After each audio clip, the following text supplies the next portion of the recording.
I was standing in my corner office on the 12th floor looking out at the Columbus skyline when my phone buzzed. Mom. After nearly 3 years of complete silence, my hand trembled slightly as I answered, and her voice came through, sweet as honey. Funny how they only remember you exist when your name starts appearing in business magazines. That phone call changed everything. But to understand why I need to take you back to the beginning, back to when I was the son they forgot existed. Before we dive in, let me know in the comments where you are watching from today. If stories about family betrayal and finding your own strength resonate with you, hit that like button and subscribe to join this community. Trust me, this story might hit closer to home than you expect. Now let me tell you what really happened. I grew up in a middle-class suburb outside Columbus, Ohio. From the outside, we looked like any other American family. A modest, 2-story house with a small backyard. 2 cars in the driveway. 4 kids sitting around the dinner table every night. But inside those walls, there was an invisible hierarchy that I did not understand until much later. My father, Harold, managed an auto parts store downtown. He was a rigid man who valued appearances above almost everything else. What the neighbors thought mattered more than what his children felt. My mother, Linda, stayed home to raise us. She had a gift for manipulation that I would only recognize years later. She could twist any situation to make herself the victim, and she played favorites like it was an Olympic sport. Then there were my siblings. Derek, my older brother by 4 years, was the golden child. Everything he did was celebrated. Every mistake he made was excused. He sat in the front seat of the car. He chose what we watched on television. He got new clothes while I inherited his hand-me-downs. And Natalie, my younger sister by 4 years, was the baby princess.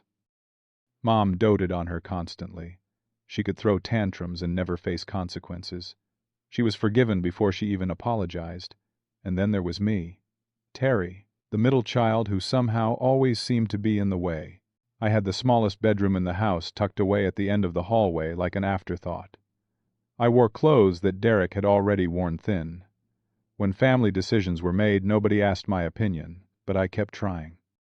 I kept hoping that if I just did something impressive enough, they would finally see me.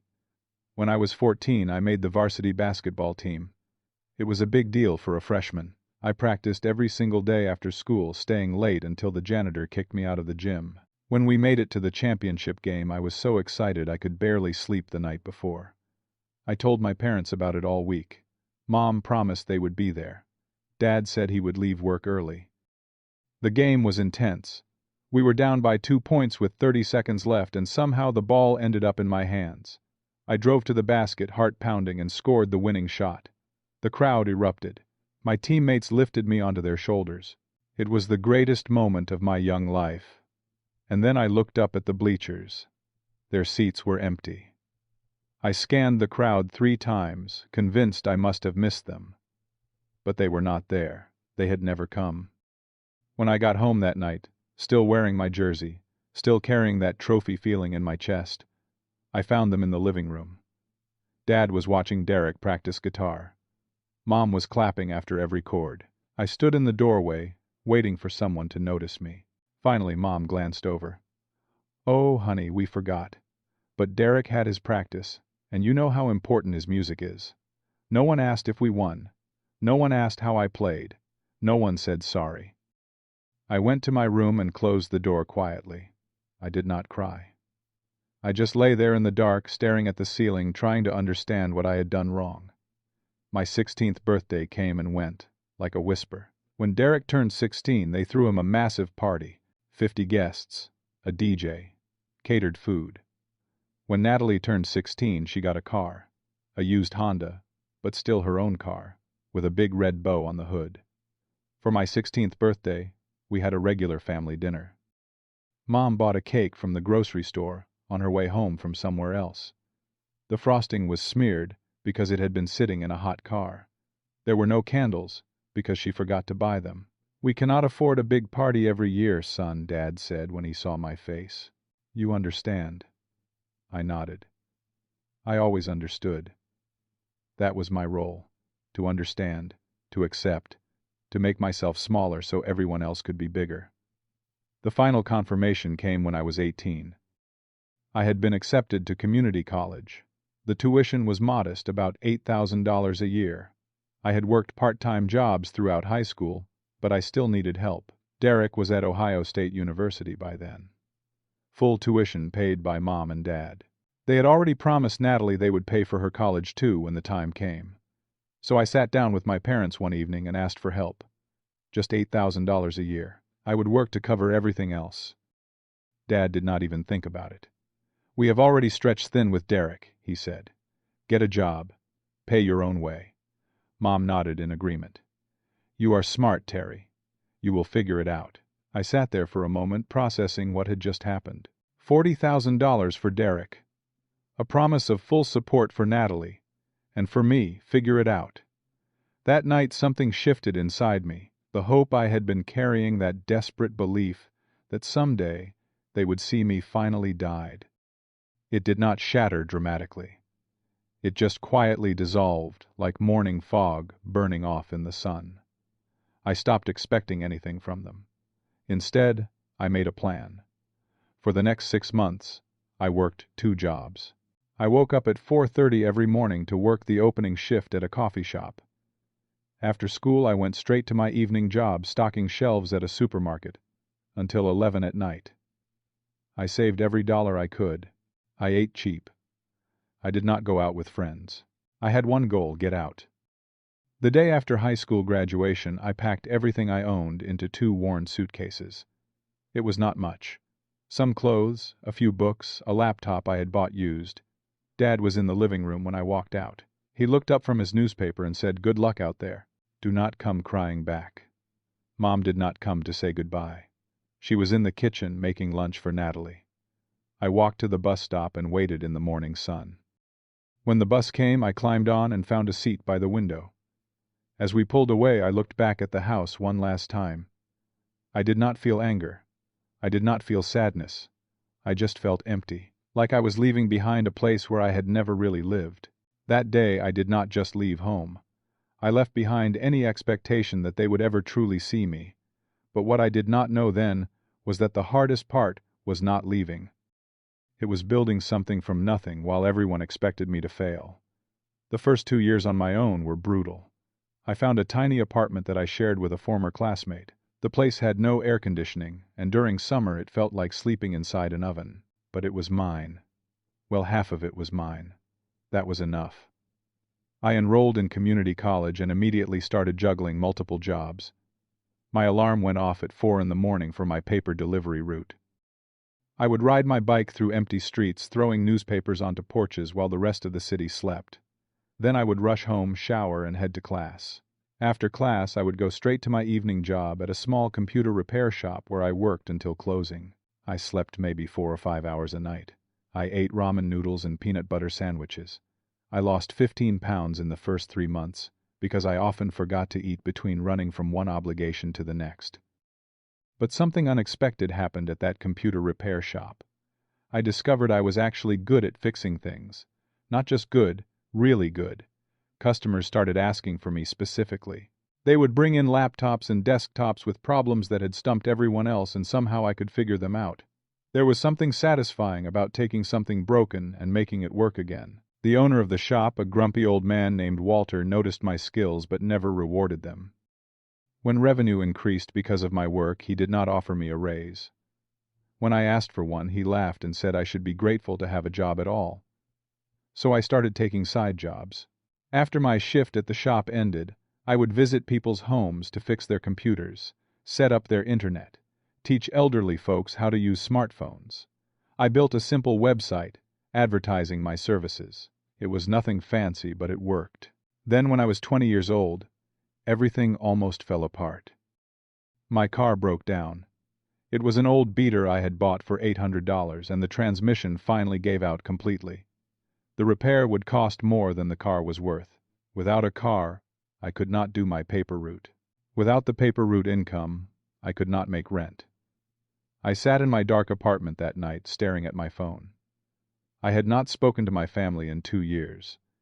But I was desperate, so I swallowed my pride and called home. Dad answered on the third ring. His voice was flat when he realized it was me. I explained my situation as calmly as I could. I needed to borrow $2,000. I would pay it back within 6 months with interest if he wanted. I just needed a bridge to get through this rough patch. There was a long silence on the other end. "Son," he finally said, "you made your choice when you left. We cannot keep bailing you out." I felt my chest tighten. Bailing me out. This is the first time I have ever asked you for anything. "Your brother needs help with his new restaurant venture," Dad continued as if I had not spoken. "Your sister's wedding is coming up next year. We do not have extra money lying around for your little experiments." I later learned that they had given Derek $40,000 to open a restaurant, and they were planning to spend at least $25,000 on Natalie's wedding. But $2,000 for their middle son who had never asked for a single thing, that was too much. I tried calling Mom separately the next day. Maybe she would be more sympathetic. "Honey, your father is right," she said, her voice carrying that practiced sweetness. "You need to learn to stand on your own 2 feet." "I have been standing on my own feet," I replied. "For 2 years. Completely alone. Do not be dramatic, Terry. Family helps family, but you have to help yourself first." The call ended shortly after. I sat in my room, phone in hand, and finally let myself feel the truth I had been avoiding. I had no family. Not really. I had people who shared my blood, but nothing else. That night, I made a decision. I sold everything I did not absolutely need. My television. My gaming console. Some clothes. I scraped together $800. Then I went to a bank and took out a small loan at an interest rate that made me wince. $3,000 at 18%. It was predatory, but I had no credit history and no cosigner. I used that money to buy a decent used laptop, some professional repair tools, and to cover rent while I pivoted completely to my computer repair business. I moved into an even cheaper apartment, sharing a single room with 2 other guys. Privacy became a distant memory. For the next year, I worked 18 hours a day. I said yes to every single job that came my way. Corporate offices, small businesses, residential customers, I did not care. If someone had a computer problem, I would fix it. I built relationships with every client. I gave them my personal cell phone number. I showed up early and stayed late. Slowly, painfully, the business began to grow. By the time I was 22, I had saved enough to hire my first employee. His name was Marcus. We had worked together briefly at Walter's shop before I left, and he was the only person who had stayed in touch. He believed in what I was building, even when it was just a dream, held together with duct tape and caffeine. Year 2 brought more growth. We landed contracts with small businesses for ongoing IT support. I rented a tiny office space, just 2 rooms in a strip mall, but it had our name on the door. That meant something. Years 3 and 4 were transformation. We expanded into managed services for medium-sized companies. I hired more staff. We moved to a real office downtown. Revenue hit 7 figures for the first time, and I remember staring at that number on the spreadsheet, unable to fully process it. By year 5, we had 15 employees. We had just signed a major contract with a regional hospital chain. A local business magazine ran a story about young entrepreneurs, and there was my face right on page 23. From nothing to something, one man's tech success story. During all those years, my family never called. Not once.